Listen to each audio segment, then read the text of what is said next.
भारत की सबसे अमूल्य निधि दुनिया को देना चाहते हैं।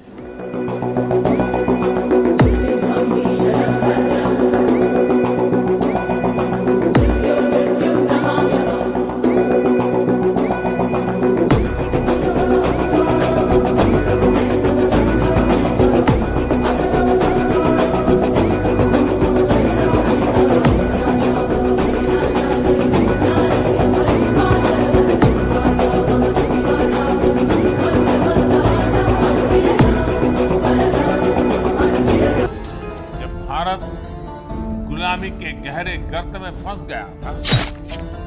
अन्याय, अत्याचार और शोषण से पीड़ित भारत अपने ज्ञान और शक्ति पर ध्यान नहीं लगा पा रहा था।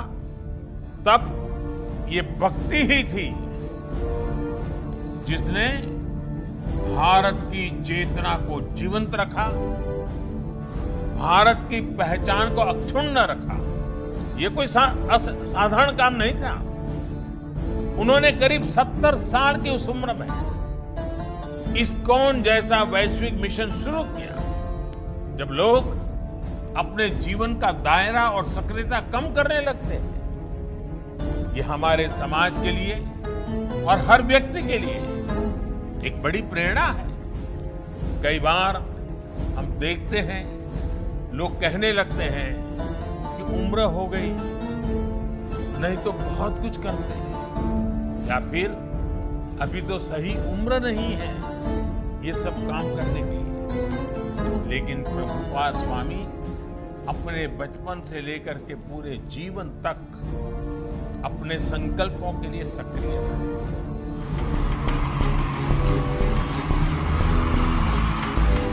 So why not spread this movement in India?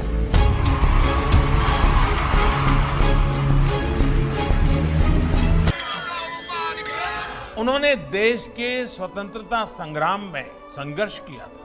उन्होंने असहयोग आंदोलन के समर्थन में स्कॉटिश कॉलेज से अपना डिप्लोमा तक लेने से मना कर दिया।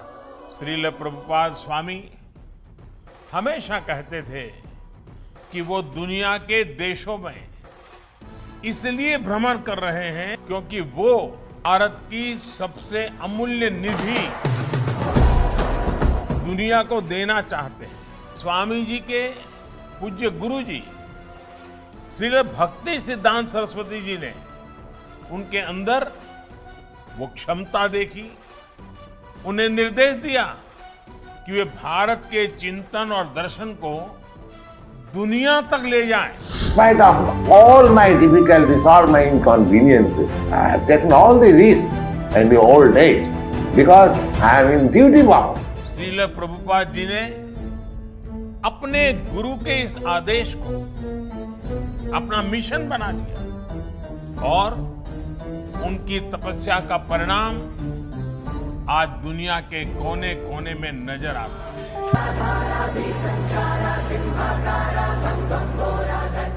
अगर प्रभुपाद जी ने अकेले विश्व को इतना कुछ दिया है, तो जब हम सब उनके आशीर्वाद से एक साथ प्रयास करेंगे तो कैसे परिणाम आएंगे। हम जरूर मानवीय चेतना के उस शिखर तक पहुंचेंगे जहां से हम विश्व में और बड़ी भूमिका निभा सके, प्रेम के संदेश को जन जन तक पहुंचा सके। अधिकारियों को, बिजनेसमैन को इस्कॉन के हरे कृष्ण मूवमेंट की सफलता का उदाहरण देता हूं। हम जब भी किसी दूसरे देश में जाते हैं और वहां जब लोग हरे कृष्ण बोलकर मिलते हैं तो हमें कितना अपनापन लगता है, कितना गौरव भी होता है।